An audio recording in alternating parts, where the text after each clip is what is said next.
بسم الله الرحمن الرحيم نحمده ونصلي ونسلم على رسوله الكريم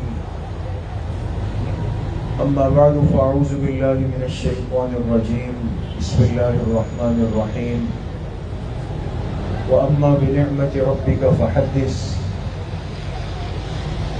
وقال رسول الله صلى الله عليه وسلم الدين والنصيحة صدق الله وصدق رسوله النبي الكريم اللهم صل على سيدنا ومولانا محمد وعلى آل سيدنا ومولانا محمد وبارك وسلم. اللہ سبحانہ و تعالیٰ کا بہت بڑا کرم اور احسان ہے کہ اس وقت ہم سب ایک مبارک نسبت سے جمع ہیں، اور وہ مبارک نسبت اور سعادت یہ ہے کہ مسنون ولیمے کا عمل منعقد کیا گیا ہے، اور بحیثیت ایک مسلمان کے ہمارا عقیدہ ہے کہ جناب رسول اللہ صلی اللہ علیہ وسلم کی ایک سنت پر بھی اگر اخلاص کے ساتھ، ترتیب کے ساتھ، طریقے کے ساتھ عمل ہو جائے اور وہ ایک سنت اللہ کے ہاں قبولیت پا لے تو ہماری اخروی نجات کے لیے کافی ہے. تو آج بڑی سعادت اور خوشی کی بات ہے کہ ہم اپنی اس خوشی کا آغاز ایسی ترتیب پر کریں جس سے اللہ کی ذات راضی ہو جائے. عام طور پر ہوتا ایسا ہے کہ جب اللہ پاک کی طرف سے ہمیں خوشی کا کوئی موقع نصیب ہوتا ہے، گھر میں شادی کی کوئی تقریب ہوتی ہے، تو سب سے پہلے ہم جس عمل پہ اترتے ہیں وہ اللہ کی ناراضگی کا ہوتا ہے. جبکہ اللہ پاک نے خوشی کا موقع دیا، خوشی کی توفیق دی، لیکن ہم اسی اللہ پاک کی ناراضگی پر اتر آتے ہیں، اللہ کی نافرمانی کے اندر مبتلا ہو جاتے ہیں. ایسے اعمال، ایسے افعال ہم سے سرزد ہو جاتے ہیں کہ جس سے اللہ پاک کی ذات ہم سے ناراض ہو جاتی ہے.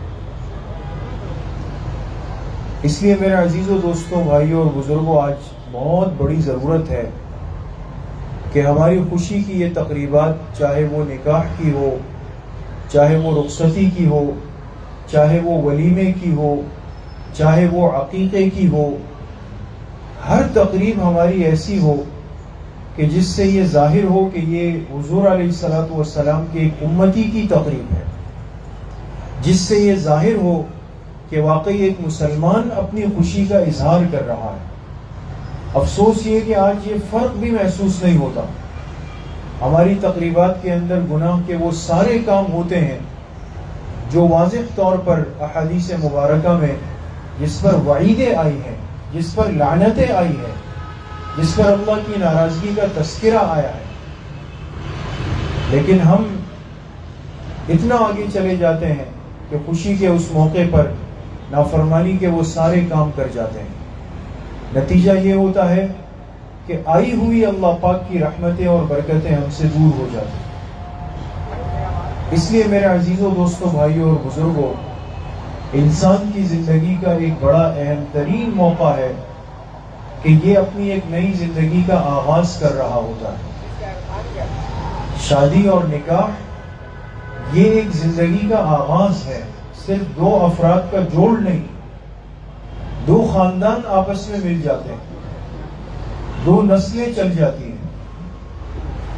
ایسے موقع پر اگر ہم اپنی خوشی کی تقریبات کو سنتوں سے مزین کر لیں، ہر قسم کی نافرمانیوں سے اس کو پاک کر لیں، ہماری ان مجلسوں میں وہ تمام طبقات شریک ہو کہ جن کو کسی تقریب میں نہیں بلایا جاتا.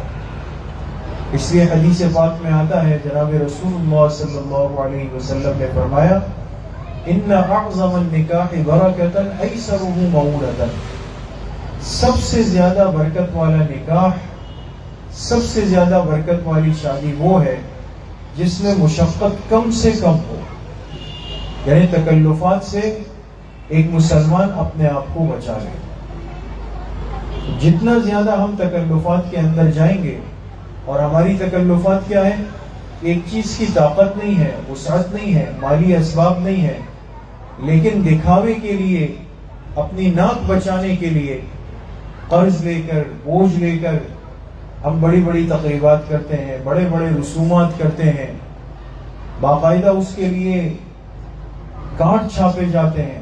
اب تو ساتھی بتاتے ہیں بھائی لاکھوں میں کارڈ چھپتے ہیں، کوئی 15 لاکھ میں چھاپتا ہے، کوئی 20 لاکھ میں چھاپتا ہے.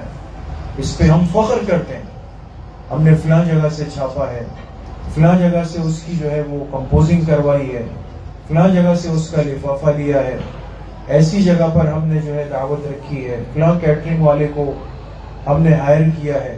یہ ساری باتیں ہوتی ہیں. مقصد یہ ہے کہ ایک سنت عمل ریاکاری کا شکار ہو گیا. تو آپ بتائیں جب یہ نافرمانیاں ہوں گی، ہماری خوشی کی ان تقریبات میں برکتیں کہاں سے ہوں گی؟ گھر کیسے آباد ہوں گے؟ رشتوں میں جوڑ اور محبت کیسے پیدا ہوگی؟ آج شادی کے فوراً بعد یہ شکایت شروع ہو جاتی ہے کہ بھئی بچی بات نہیں مانتی، وہ کہتے ہیں بچہ بات نہیں مانتا، یا کہتے ہیں ساس سسر پریشان کرتے ہیں. یہ ساری باتیں کیوں سامنے آتی ہیں؟ اس لیے کہ ہم اس دن کو بھول گئے ہیں کہ جس دن ہم نے اللہ پاک کو ناراض کر کے اپنی خوشی کا آغاز کیا تھا.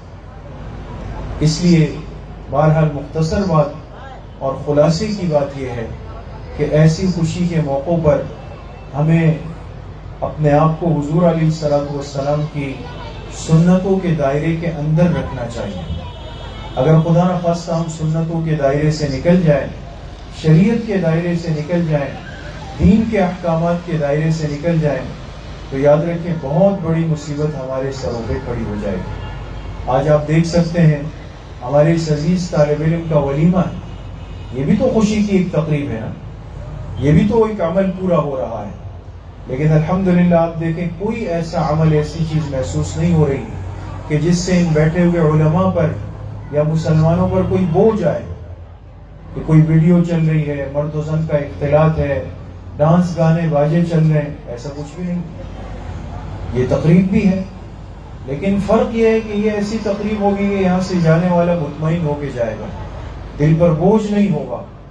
یہ مطمئن ہو کر جائے گا کہ واقعی سنت عمل میں شرکت کر کے جا رہا. تو ہم میں سے ہر ایک آج یہ عزم کرے، یہ نیت کرے، یہ جذبہ اور داعیہ اپنے اندر پیدا کریں کہ انشاءاللہ ہماری زندگیوں میں، ہمارے گھروں میں آئندہ چل کر خوشی کی جتنی تقریبات آئیں گی، ہم اس میں شریعت کی بھی اتباع کریں گے، سنت کی بھی اتباع کریں گے، اور دین کو زندہ کرنے کی کوشش کریں گے. دعا کرتے ہیں کہ اللہ پاک اس جوڑ کو پائیدار رکھے، اس میں برکت نصیب فرمائے. دونوں خاندانوں کو اللہ پاک ہر قسم کی نظر بد سے، تکلیف سے محفوظ فرمائے. وآخر دعوانا ان الحمد للہ رب العالمین.